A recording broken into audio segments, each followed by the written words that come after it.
अस्सलाम वालेकुम स्टूडेंट्स, कैसे हैं आप सब। आज हम एडिशनल प्रैक्टिस क्वेश्चंस करेंगे चैप्टर नंबर 2 के, जिसका नाम है ownership of business. Question number 1। Match box computers is a sole owner business producing and selling industrial computers. The business has pending payments to suppliers for a quantity of components purchased. The delayed payments are a completely responsibility of owner, line managers, shareholders, finance managers. Sir हमें पता है कि ये sole proprietorship है। Sole proprietor ही अपने business को own और operate करता है। आंसर है A. Nosh Shoes is a private limited company that is facing a legal action from the basketball players who suffered foot injury due to poor finishing of their sportswear range. The case will be player versus directors, uh, player versus shareholders, stakeholders, player versus North Shoes, player versus management. आपको पता है कि private company है या public limited company हो, हमेशा जो है केस होता है वो कंपनी के ऊपर हो रहा होता है। कंपनी किसी के ऊपर केस फाइल कर सकती है, कंपनी के ऊपर केस फाइल हो सकता है। Answer is C.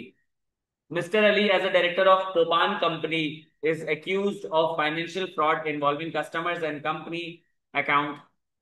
Mr. Ali is required to make payment to courtroom. देखो, अली जो डायरेक्टर है पोपान को का, लेकिन उस पर इल्जाम लगाया कि फाइनेंशियल फ्रॉड करता है कस्टमर और कंपनी के साथ। यहाँ पे कंपनी जो है कस्टमर के साथ फ्रॉड नहीं कर रही, बल्कि कंपनी का एक इंडिविजुअल कंपनी के साथ और इंडिविजुअल के साथ फ्रॉड कर रहा है। तो यहाँ पे पैसे जाएंगे इसके पर्सनल अकाउंट से। ठीक है। एक कंपनी जो है उसको ओन किया है 5 इंडिविजुअल्स ने, जो कि कलेक्टिवली उस कंपनी को चला रहे होते हैं, और वो पांचों लोग जो है फैमिली के मेंबर्स हैं। तो यहाँ पे ये कॉर्पोरेशन कहलाएगी, प्राइवेट कंपनी कहलाएगी, पार्टनरशिप कहलाएगी, या फिर पब्लिक लिमिटेड कंपनी कहलाएगी। ये जो आपके पास ऑप्शन नंबर सॉरी ये जो आपके पास एमसीक्यू नंबर 4 है, इसमें 5 लोग हैं। सही है। और कंपनी का नाम ले रहा है, कंपनी का नाम ले रहा है और 5 लोगों की बात कर रहा है। It's private limited. अगर सिर्फ कंपनी कहता और 5 लोग नहीं कहता तो आंसर पब्लिक लिमिटेड भी हो सकता था। आपको पता है प्राइवेट लिमिटेड में 2 से 7 होते हैं, सॉरी 2 से 50 होते हैं। पब्लिक कंपनी में 7 से अनलिमिटेड होते हैं। तो सर 7 से कम जो है वो प्राइवेट लिमिटेड होगी, पब्लिक लिमिटेड नहीं होगी। आगे बढ़ जाते हैं। The profit earn by tour and travels for the year 2021 will be retained to expand the business dash business has the description to use the profit in whatever means in whatever mean it wants. तो यहाँ पे कह रहा है कि जो profit earn किया था टूर एंड ट्रेवल्स ने 2021 में, वो रिटेन कर लिया जाएगा ताकि बिजनेस को एक्सपेंड कर सके। ये जो बिजनेस के पास डिस्क्रेशन मौजूद है कि जैसे चाहे वैसे प्रॉफिट यूज कर सकती है। तो this is what, this is sole proprietorship. हमने सोल प्रोप्राइटरशिप का एडवांटेज देखा था कि सोल प्रोप्राइटरशिप चाहे जैसे चाहे वैसे प्रॉफिट यूज कर सकती है। अब अक्सर बच्चे बोलेंगे सर यहाँ पे तो प्रॉफिट रिटेन होने की बात हो रही है, तो तुम लोग रिटेन अर्निंग के चक्कर में क्या करोगे, कंपनी पे टेक कर लोगे, लिमिटेड कंपनी में टेक कर लोगे। लेकिन यहाँ पे कह रहा है कि बिजनेस के पास डिस्क्रिप्शन है, जैसे प्रॉफिट चाहे वैसे यूज कर ले। ये एडवांटेज था किसका? ये एडवांटेज था सोल प्रोप्राइटरशिप का। गुड, आगे बढ़ जाते हैं। कह रहा है कि a portion of business ownership which is traded in the stock market is known as shares. वो ओनरशिप का जो हिस्सा है जो कि मार्केट में हम वो कर सकते हैं, ट्रेड कर सकते हैं, this is called shares. In a public company with its shares traded in stock market, who would be responsible for formulating the business strategy? इनमें से कौन बिजनेस स्ट्रेटेजी को फॉर्मुलेट करेगा? हमें पता है सीईओ जो है वो कंपनी चलाता है। ये हमने क्लास में डिस्कस भी किया था कि अक्सर जो है ना कंफ्यूजन होती है चेयरमैन में, सीईओ में। सही है। तो जो सबसे कॉमन वर्ड होता है वो होता है सीईओ, चीफ एग्जीक्यूटिव ऑफिसर। तो CEO is the right option. फिर लिखा हुआ है कि who is concern that whether board of directors are operating within the framework of corporate governance. कौन जो है वो कंसर्न होता है कि जो बोर्ड ऑफ डायरेक्टर्स हैं वो कॉर्पोरेट गवर्नेंस के फ्रेमवर्क में काम कर रहे हैं। हमें एट का आंसर पता है, ये एनईडी देखता है, नॉन एग्जीक्यूटिव डायरेक्टर ये देख रहा होता है। बाय द वे ये MCQ question number 1 chapter number 1 का है। ठीक है। Max Power produce batteries in huge quantity, optimizing space and labor. Such large-scale production with aim of saving costs is a part of strategy, financial management, economies of scale.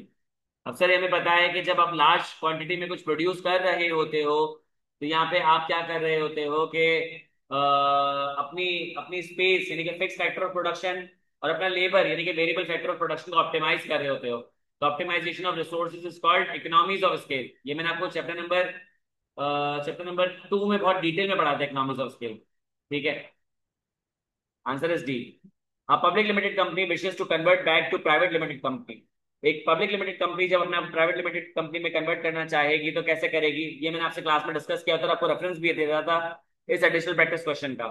क्या वो अपने आप को री रजिस्टर करेगी? नहीं। कैसे री रजिस्टर कर लेगी यार?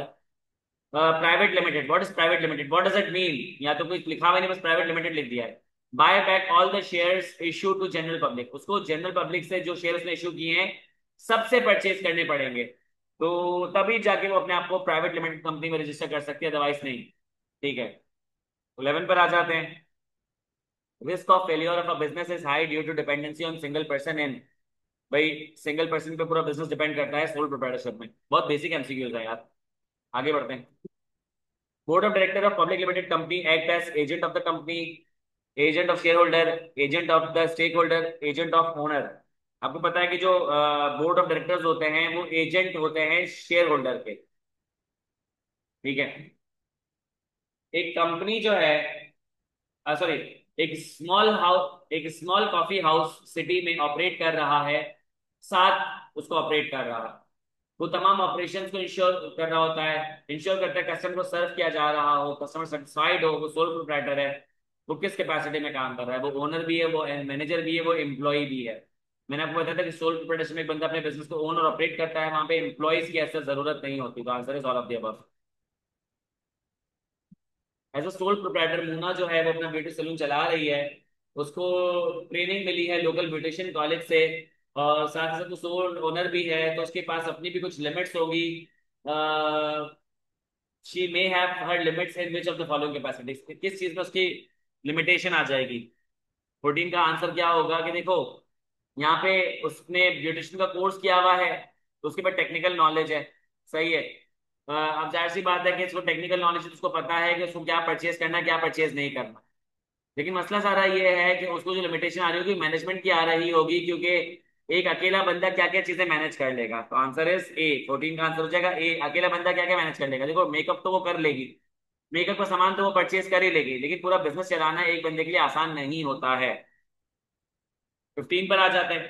ठीक है, the life of sole proprietorship is very stable, short, unstable, long. Stability से नहीं होता, सॉरी, शॉर्ट लॉन्ग से नहीं होता, स्टेबिलिटी से होता है। एक सोल प्रोप्राइटर जिंदा है, सोल प्रोप्राइटरशिप चल रही है। एक सोल प्रोप्राइटर जो है वो उसके पास पैसे मौजूद है, सोल प्रोप्राइटरशिप चल रही है। एक सोल प्रोप्राइटर जो है वो पागल नहीं हुआ है, तो कंपनी चल रही है, बिजनेस चल रहा है। लेकिन अगर सोल प्रोप्राइटरशिप जो है वो खत्म हो जाएगी, अगर जो ओनर मर जाता है या इंसॉल्वेंट हो जाता है या फिर वो इंसेन हो जाता है। 16।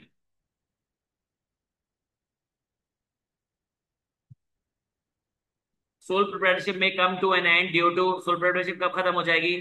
जब फेल हो जाएगी, सोल प्रोप्राइटर पागल हो जाएगा, उसकी मौत हो जाएगी, ऑल ऑफ द अबव।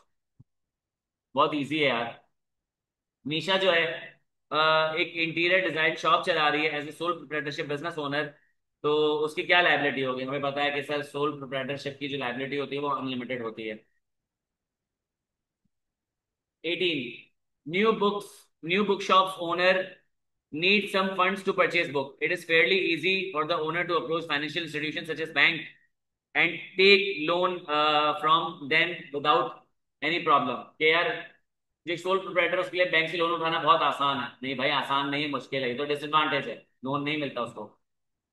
लिखा है एक डॉक्टर लॉयर जो उसको अपना कंसल्टेंसी सर्विस चलानी है, तो उसको कौन सा सर्टिफिकेट चाहिए होगा? इसका आंसर तुम लोग मुझे बताओ, 19 का आंसर तुम लोग मुझे बताओ। जी, 19 का आंसर क्या होगा?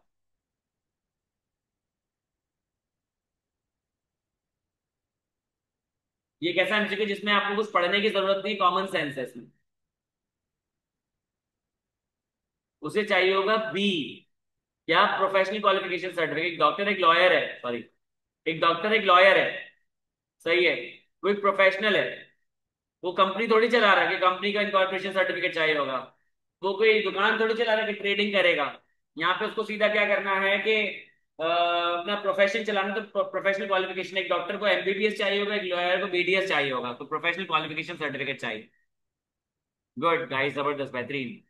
20, following is not an essential element of partnership. इनमें से कौन सा जो है एसेंशियल एलिमेंट पार्टनरशिप का नहीं है? हमें पता है कम से कम दो पार्टनर्स होने चाहिए, एक एग्रीमेंट होना चाहिए, इक्वल शेयर ऑफ प्रॉफिट नहीं, बस शेयर ऑफ प्रॉफिट होना चाहिए, कम ज्यादा चल जाता है, तो this is not an element. कोई ना कोई बिजनेस होना चाहिए, ये रेडी। समी और जमाल जो उसने डिसाइड किया कि वो क्या करेंगे, सेटअप करेंगे कंबाइंड बिजनेस इक्वल इन्वेस्टमेंट और प्रॉफिट शेयरिंग के साथ। बेस्ट अप्रोच क्या है कि उनको क्या रजिस्टर करना चाहिए, सोल प्रोप्राइटरशिप कंपनी, पार्टनरशिप या एनजीओ? बताओ।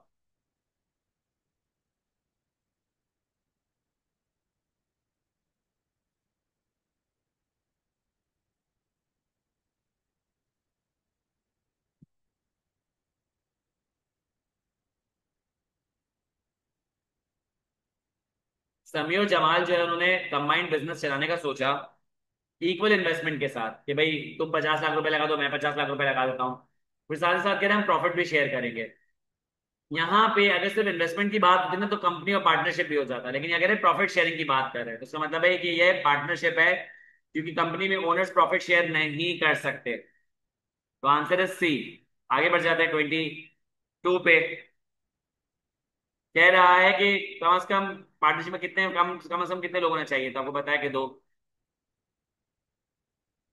अब तक 22 एमसीक्यूज बहुत आसान चले यार। जब तमाम पार्टनर्स बिजनेस चलाएंगे तो जो रिस्पॉन्सिबिलिटी होगी डिस्प्यूट हैंडल करने की वो किसकी होगी, एससीसीपी की? नहीं सर, एससीसीपी कंपनी के मामला में पड़ता है, answer is false. General partners की जो लायबिलिटी होती है लिमिटेड पार्टनरशिप में, भाई जनरल पार्टनर की लायबिलिटी हर पार्टनरशिप के अंदर क्या होगी, अनलिमिटेड होगी। जनरल पार्टनर की लायबिलिटी क्या होगी, अनलिमिटेड होगी।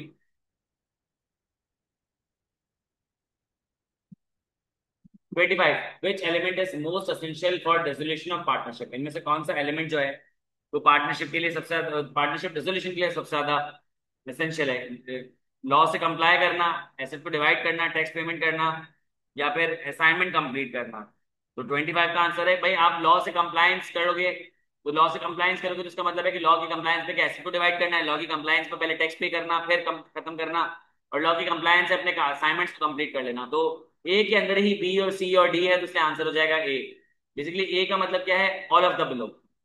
26, सीनियर मैनेजर जो है गोला बोल का, उसने प्लान बनाया कि हम अगले साल की जो मार्केटिंग करेंगे वो क्रिकेट लीग मैचेस में करेंगे, तो अगले साल की जो हमारी सेल्स और प्रॉफिट टारगेट जो है वो बढ़ जाएंगे। तो ये जो मार्केटिंग प्लान है, ये रिस्पॉन्सिबिलिटी क्राउडिंग है, अथॉरिटी है, स्ट्रेटेजी है? सर ये स्ट्रेटेजी है, इसका आंसर स्ट्रेटेजी क्यों है, दो रीजन।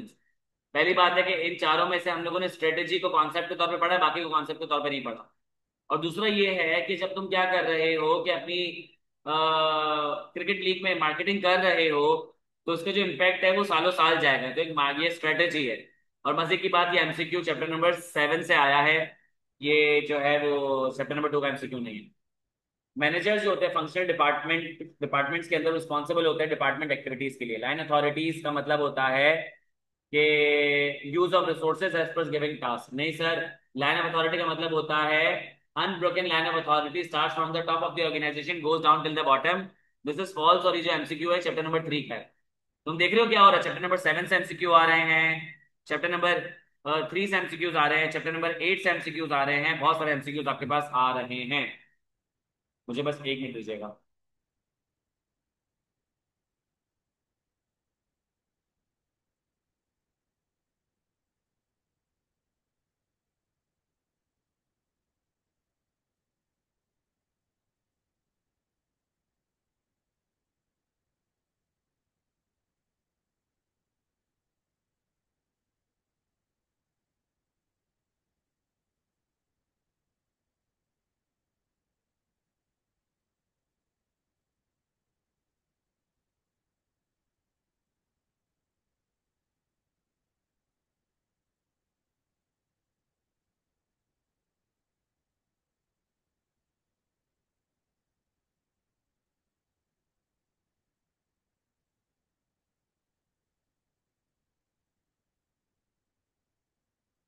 चलें, एमसीक्यू नंबर किसी, अच्छा 27 एमसीक्यूज हो गए, किसी का कोई पिछले एमसीक्यूज में कोई सवाल नहीं समझ आया हो, मैं आगे बढ़ गया हूँ, पूछ लो।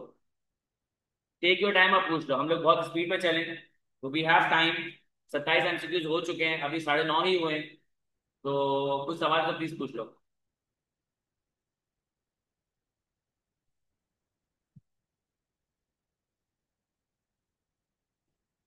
20 से अभी चलो, ठीक है।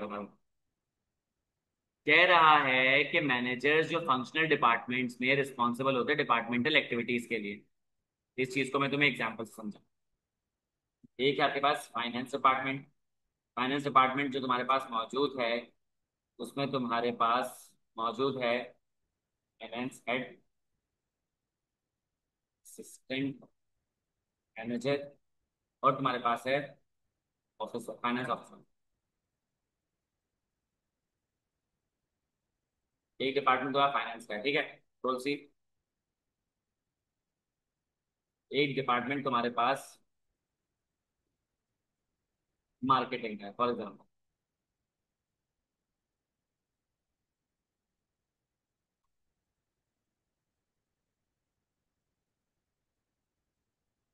ये जो तुम्हारे पास दो डिपार्टमेंट है, इसमें कह रहा है कि जो मैनेजर है फंक्शनल डिपार्टमेंट में रिस्पॉन्सिबल होता है डिपार्टमेंट एक्टिविटीज के लिए, लेकिन फाइनेंस हेड जो है वो अपने डिपार्टमेंट के लिए रिस्पॉन्सिबल होगा। मार्केटिंग जो हेड है वो अपने डिपार्टमेंट के लिए रिस्पॉन्सिबल होगा। ये पहली लाइन समझ आ गई। दूसरी लाइन, लाइन ऑफ अथॉरिटीज का मतलब होता है कि आप जो है वो टास्क पे रिसोर्स कितना यूज कर रहे हो। भाई ये जो मार्केटिंग हेड है, इसके पास रिसोर्स में दो रिसोर्सेज है, दो तरीके के रिसोर्स है। ह्यूमन रिसोर्स यानी कि उसके पास असिस्टेंट मैनेजर और ऑफिसर है, और उसके पास क्या है, कुछ मार्केटिंग गिफ्ट्स वगैरह हैं। उसके पास मार्केटिंग गिफ्ट्स है, और उसके पास कुछ मार्केटिंग स्टैंडीज वगैरह हैं, जैसे उसके पास मार्केटिंग मटेरियल है, जैसे कि सैंडविच वगैरह, ये कुछ चीजें मौजूद है, ठीक है। तो कह रहा है कि लाइन ऑफ अथॉरिटी का मतलब ये होता है कि जो मैनेजर है वो अपने रिसोर्सेज को टास्क में कैसे यूज करता है, कि जो ह्यूमन रिसोर्स और नॉन ह्यूमन रिसोर्स को कैसे यूज करता है। नहीं सर, लाइन ऑफ अथॉरिटी का मैंने पढ़ा था कि चेन ऑफ कमांड में मैंने पढ़ा था कि ये वो अनब्रोकन लाइन ऑफ अथॉरिटी होती है। अनब्रोकन लाइन ऑफ अथॉरिटी होती है जो कि स्टार्ट होती है टॉप से, तो भी जो टॉप से स्टार्ट होती है और वो बॉटम पे जाती है। सही है। यानी कि जो मैनेजर मार्केटिंग हेड है, वो क्या करेगा, असिस्टेंट मैनेजर को वो अथॉरिटी वो करेगा, रिस्पॉन्सिबिलिटी देगा। असिस्टेंट मैनेजर जो है वो ऑफिसर से काम निकलवाएगा। तो ये क्या है, आपके पास चेन ऑफ कमांड मौजूद है, लाइन ऑफ अथॉरिटी मौजूद है। तो लाइन ऑफ अथॉरिटी की डेफिनेशन से अलग चीज है, तो फॉल्स हो गया। समझ आया? जल्दी से बता दो, आगे बढ़ जाओ।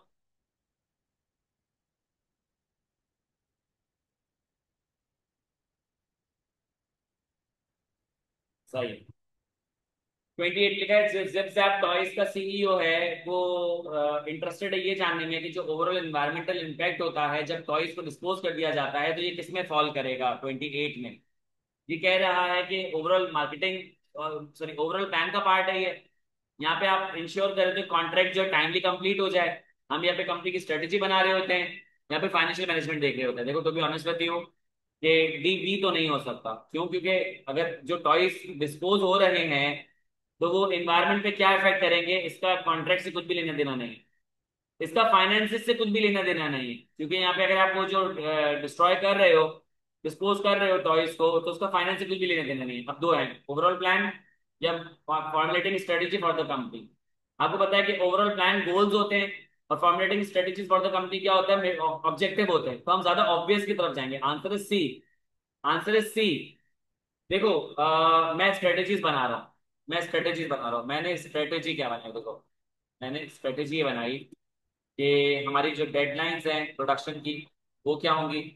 सही है। हमने एथिकल स्टैंडर्ड्स को फॉलो करना है, जो कि हमारे पास रिटन और ऑफिशियल फॉर्म में मौजूद है। रिटन और ऑफिशियल फॉर्म में मौजूद है। हमने स्ट्रेटेजी बनाई कि भाई जो भी हम मटेरियल को डिस्पोज करेंगे, मटेरियल डिस्पोज करेंगे वो हम करेंगे लॉज के मुताबिक, जो भी लॉज हैं लोकल लॉज, ठीक है। हमने इन्हें कहा कि भाई जो हम पिछले अगले 3 साल की जो फाइनेंसेस हैं, फाइनेंशियल नीड्स हैं, उनको भी हम केटर कर लेंगे। तो ये क्या स्ट्रेटेजीज है। अब डेडलाइन जो है प्रोडक्शन की, फॉर एग्जांपल 1 साल की। अब यहाँ पे तमाम स्ट्रेटेजीज है, ये मैं कैसे लेके चलूंगा, ये मैं लेके चलूंगा ऑब्जेक्टिव्स के पॉइंट ऑफ व्यू से, मैं गोल्स के पॉइंट ऑफ व्यू से लेके नहीं चलूंगा। तो यहाँ पे क्या आंसर आ गया, सी। ज्यादा बेहतर आंसर सी है, कम बेहतर आंसर ए है, और बी और डी तो आंसर हो ही नहीं सकता।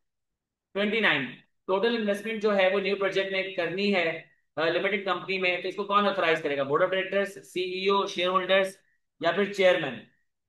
सर आपको पता है कि board of directors decision making कर रहे होते हैं, तो आंसर हो जाएगा ए, चेयरमैन अकेले डिसीजन मेकिंग थोड़ी कर सकता। फिर लिखा हुआ है कि 30, registering a business as limited partnership is advisable when business risk is, जब आपको पता बिजनेस रिस्क ज्यादा होता है तो आप क्या करते हो, लिमिटेड पार्टनरशिप की तरफ चले जाते हो, क्योंकि रिस्क ज्यादा है, रिस्क अगर नहीं पे ऑफ हुआ तो मसला हो जाएगा। 31, कॉरपोरेशन जो है वो टैक्स पे करती है for the sake of regulations, के रेगुलेशंस ने कहा है कि भाई तुमने अपने आप को इनकॉर्पोरेट किया है तो तुम्हें टैक्स पे करना पड़ेगा, तो जरूरी है कॉर्पोरेट जो है वो टैक्स लॉस को फॉलो करे। सच कहानी है। इनमें से कौन सी बात टैक्सेशन को लेकर सच्ची है? टैक्स जो है वो फिक्स रेट पे डिडक्ट होता है, ये बात तो वैसे सच है। टैक्स जो है वो रेवेन्यू का पार्ट है। सर टैक्स रेवेन्यू का पार्ट नहीं होता, टैक्स प्रॉफिट का पार्ट होता है। टैक्स रेवेन्यू का पार्ट नहीं होता, टैक्स प्रॉफिट का पार्ट होता है। टैक्स जो है वो सेल्स में से कैलकुलेट होता है, नहीं सर, टैक्स जो है वो रेवेन्यू सॉरी प्रॉफिट में से कैलकुलेट होता है। टैक्स जो है लोग अपने पर्सनल अकाउंट से पे करते हैं, नहीं सर वो कंपनी के अकाउंट से पे करते हैं, तो answer A is the right answer. बाकी ये तीनों चीजें गलत है। टैक्स फिक्स रेट पे करते हैं ना, 15% टैक्स है, 20% टैक्स है, ऐसे। 33, लिखा हुआ है कि decision making in partnership can be delayed due to, partnership में डिसीजन मेकिंग कैसे डिले हो सकती है? एक पार्टनर एब्सेंट है, नहीं सर, एक पार्टनर के एब्सेंस में दूसरा डिसीजन मेकिंग कर सकता है, जब पार्टनर्स के बीच में क्या है, कॉन्फ्लिक्ट है। कस्टमर की तरफ से कंप्लेन है तब डिसीजन मेकिंग डिले नहीं होती है, एम्प्लॉय की तरफ से स्ट्राइक है तब डिसीजन मेकिंग डिले नहीं होती है, जब कॉन्फ्लिक्ट होता है तब डिले हो जाती है। सोल प्रोप्राइटर जो है अपने पर्सनल एसेट लायबिलिटी पे ऑफ करने के लिए सेल कर सकता है, जाहिर सी बात है करने ही पड़ेंगे।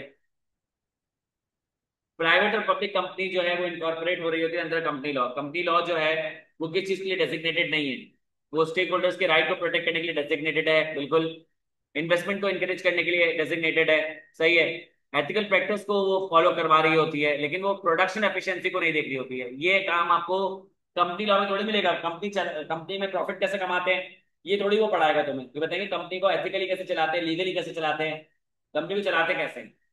36, कह रहे कि इनमें से कौन सी ऑर्गेनाइजेशन की जो के पास डिसीजन मेकिंग सबसे ज्यादा है? ए। 37, कि जब लोग जो है ओनर बन जाते हैं कंपनी के, शेयर्स परचेज कर लेने के बाद, तो इज इट पॉसिबल कि कंपनी जो है वो किसके, इट इज पॉसिबल कि कंपनी जो है वो किस तरह गुजरेगी? आपको पता है कि जब प्राइवेट कंपनी जो है, sorry, people become owner of the company by purchasing shares, it is possible when company go through, लोग कंपनी के शेयर परचेज करेंगे तो कंपनी क्या करेगी, उनको शेयर ऑफर करेगी, तो this is called initial public offering. आगे बढ़ जाता है, बस हो गई यार मेरी। आगे 38, which of the following is not responsible for achieving corporate goals and objectives in a public limited company? इनमें से कौन रिस्पॉन्सिबल नहीं है कंपनी के गोल्स को ऑब्जेक्टिव्स को अचीव करने के लिए? Sir share holders. वो कोई काम वाम नहीं करता, उसको सिर्फ वोटिंग राइट दिया हुआ है, उसके अलावा उसको कोई काम नहीं करना होता, तो वो नहीं जो है वो रिस्पॉन्सिबल होगा। सेंस एआई जो एक सॉफ्टवेयर कंपनी है, कराची स्टॉक एक्सचेंज पे रजिस्टर्ड है, कंपनी ने जो है वो प्रॉफिट निकाला है 200 मिलियन का लास्ट साल। कंपनी ने अनाउंस किया कि हम 20% डिविडेंड देंगे प्रॉफिट आफ्टर टैक्स। टैक्स जो है वो चार्ज होगा प्रॉफिट फॉर द ईयर पे, dividend receive by share holders दोनों पे। डबल टैक्सेशन ऑफ प्रॉफिट की बात हो रही है 39 में, याद है। Not for profit organisation charities जो है वो स्टैब्लिश होती हैं, इनका ऑब्जेक्टिव क्या होगा? एनवायरमेंटल सर्विस देना, सोशल सर्विस देना, एनिमल प्रोटेक्शन केयर देना, सब कुछ देना। Answer is all of the above. Chapter number 2 के एमसीक्यूज बहुत आसान रखे इन्होंने, इस सवाल को पूछ लो। 39 समझ नहीं आया?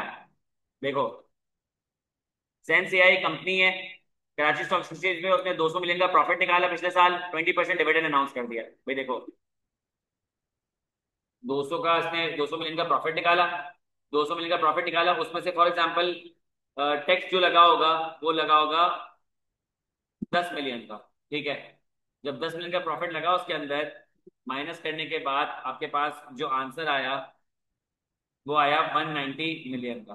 ये 190 मिलियन क्या प्रॉफिट आफ्टर टैक्स है, 190 मिलियन में से 90 मिलियन डिविडेंड दे दिया, 90 मिलियन डिविडेंड दे दिया। 90 मिलियन डिविडेंड जो है वो 10 लोगों में बटा, डिवाइडेड बाय 10, डिवाइडेड बाय 10, तो एक बंदे को कितना मिला? 9 मिलियन। जब वो 9 मिलियन मिला तो उसके हाथ में 9 मिलियन नहीं आया, बल्कि आया कितना? उसके पास आया 8 मिलियन।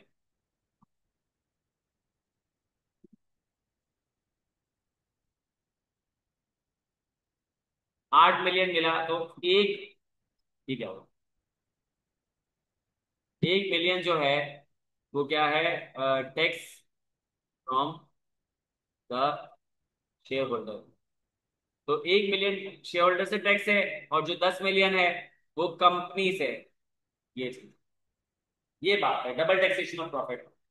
कंपनी को प्रॉफिट होगा, इंडिविजुअल को डिविडेंड मिलेगा, तो इंडिविजुअल भी टैक्स पे करेगा, कंपनी भी टैक्स पे करेगी। कंपनी को प्रॉफिट होगा, इंडिविजुअल जो है उसको डिविडेंड नहीं मिलेगा, तो सिर्फ कंपनी टैक्स पे करेगी। बात समझ आई?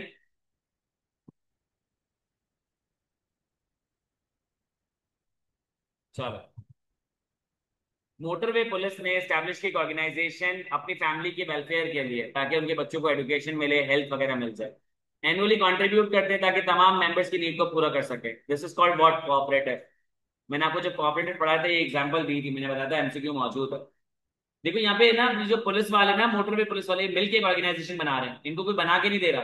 मैंने आपको कहा था कि कुछ लोग जो एक ही प्रॉब्लम फेस कर रहे होते हैं, वो आपस में मिलते हैं और वो अपने फंड्स को पूल करते हैं, अच्छे खासे पैसे आ जाते हैं, उनको इन्वेस्ट करते हैं।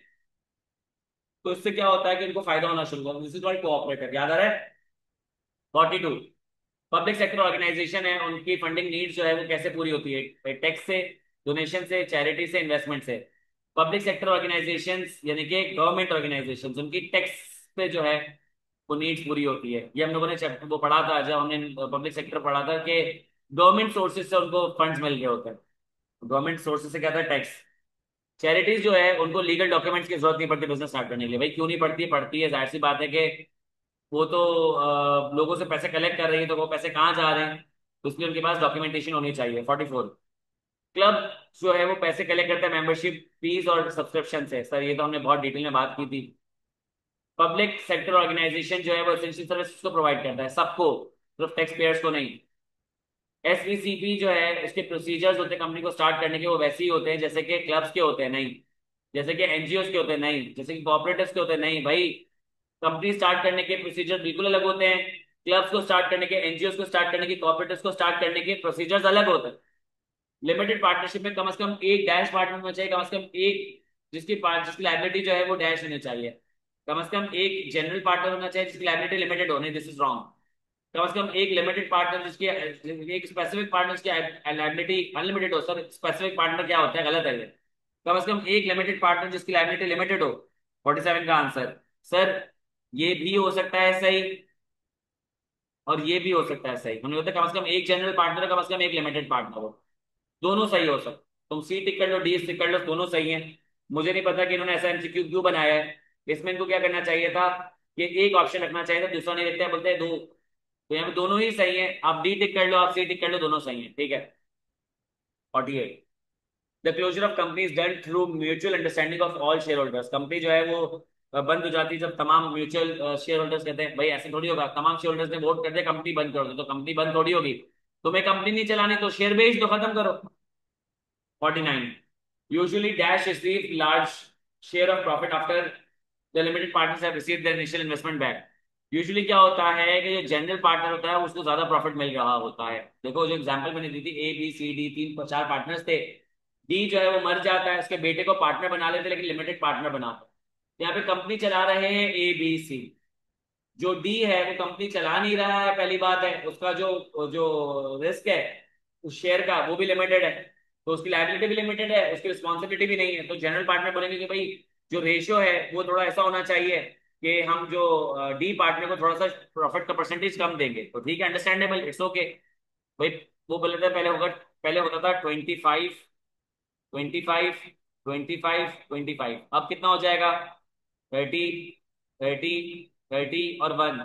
क्योंकि वो कह रहे हैं कि भाई पहले जो है वो हम ज्यादा मेहनत कर, पहले हम बराबर की मेहनत करते थे तो बराबर था, अब क्या हो जाएगा कि कम हो जाएगा। तो ठीक है, जनरल पार्टनर को ज्यादा शेयर मिल जाएगा। बोर्ड ऑफ डायरेक्टर्स किसका मिक्सचर होते हैं? एग्जीक्यूटिव डायरेक्टर्स और नॉन एग्जीक्यूटिव डायरेक्टर्स। ये चैप्टर नंबर 1 का एमसीक्यू है। विद दिस हम लोगों ने ये वाले एमसीक्यूज पूरे कर लिए। अगर कोई मुझे आंसर्स बता दे या कोई सवाल है तो पूछ लो पहले। कोई सवाल है, कोई चीज नहीं समझ आई, कोई एमसीक्यू रिपीट करवाना तो बता दो, आंसर कर देता हूँ।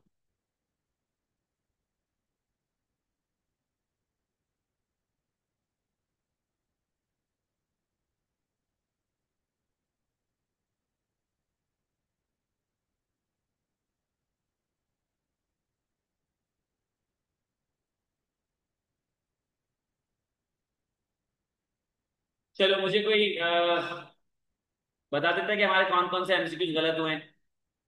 अगर हुए हैं तो मुझे तो नहीं लग रहा कि वो गलत हुए होंगे। जी।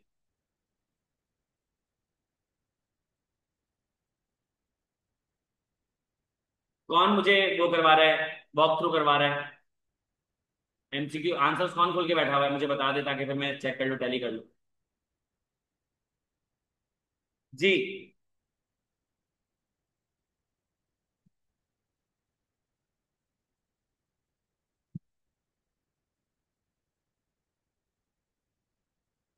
भाग गए क्या?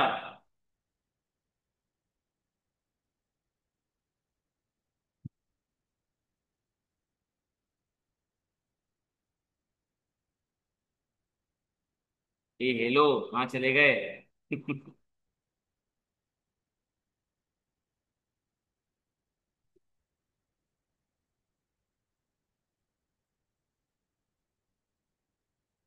लास्ट डे रिविजन कैसे करें? लास्ट डे रिविजन ऐसे करें कि बहुत ही कामनेस के साथ, बहुत ही पीसफुली अपनी एक बुक रीड करो सुकून से। सुबह उठे, चैप्टर नंबर 1 रीड कर लिया, थोड़ी देर बाद थोड़ा रेस्ट किया, चैप्टर नंबर 2 रीड कर लिया, फिर थोड़ी देर रेस्ट किया, चैप्टर नंबर 3 रीड कर लिया। पूरे दिन में बुक रीड कर लो। तुमने लेक्चर्स लिए हुए हैं, एडिशनल प्रैक्टिस क्वेश्चन सॉल्व किए हुए हैं, मॉडल पेपर सॉल्व किया हुआ है, अब इससे कुछ सॉल्व करने की जरूरत नहीं है। आपने रात तक एक दफा बुक रीड कर ली, इंपॉर्टेंट एरियाज को हाईलाइट कर लिया, बस काफी है। अब कितना कितना पढ़ेगा भाई बंदा, बहुत पढ़ लिया यार, क्या हो गया? ठीक है भाई, तुम लोग मुझे टेली नहीं करवा रहे, मेरी भी हिम्मत खत्म हो गई है। क्लास को फॉलो अप करते हैं, उम्मीद है आपका चैप्टर नंबर 2 के एडिशनल प्रैक्टिस क्वेश्चन समझ आ गए होंगे। कल की क्लास में इंशाल्लाह चैप्टर नंबर 3 के एडिशनल प्रैक्टिस क्वेश्चन देखेंगे। अब बस बहुत हो गई, मेरी हालत खराब हो गई है। अब जो है ना, मैं गिर जाऊंगा, मैं बेहोश हो जाऊंगा, बस बस बहुत हो गया। ठीक है, आज की क्लास को फॉलो अप करते, कल मिलते हैं इंशाल्लाह, ख्याल रखिएगा। अल्लाह हाफिज।